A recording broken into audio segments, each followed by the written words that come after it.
Doctor Ambedkar ने जो vote का राइट हम लोगों को दिया वो ऐसे ही नहीं मिल गया है। उसके लिए भी बाबा साहब ने बहुत मेहनत की। 1919 में साउथ ब्यूरो कमेटी भारत में आती है और मिस्टर गांधी उनका स्वागत करते हैं। वो कमेटी कहती है मिस्टर गांधी से कि हम यहाँ पर आपको वोट का अधिकार देने के लिए आए हैं।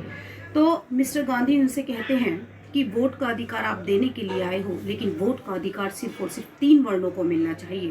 पहले वो लोग होने चाहिए जो कम से कम 8वीं पढ़े लिखे हो, यानी शिक्षित हो, और जो अपने प्रूफ दिखा सके। दूसरा अधिकार उनको मिलना चाहिए जो टैक्स भरते हो, और तीसरा अधिकार उनको मिलना चाहिए जो राजा महाराजा हो। साउथ ब्यूरो कमेटी गांधी की बात को मान लेते हैं कि ठीक है, ये वोट का अधिकार इन तीनों वर्णों को मिलेगा।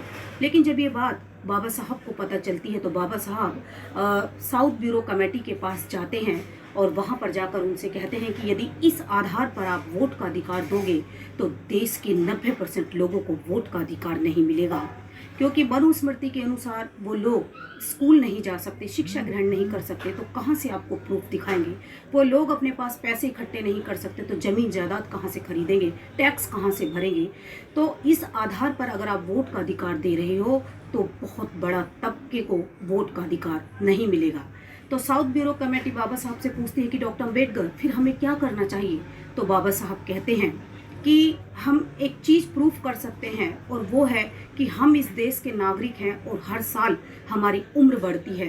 यदि आपको वोट का अधिकार देना है तो वो सिर्फ और सिर्फ उम्र के आधार पर देना है। साउथ ब्यूरो कमेटी को वो बात बाबा साहब की समझ आ जाती है, और आज जो वोट का अधिकार हमको मिला हुआ है वो सिर्फ और सिर्फ बाबा साहब डॉक्टर भीमराव जी के प्रयत्नों की वजह से मिला हुआ है।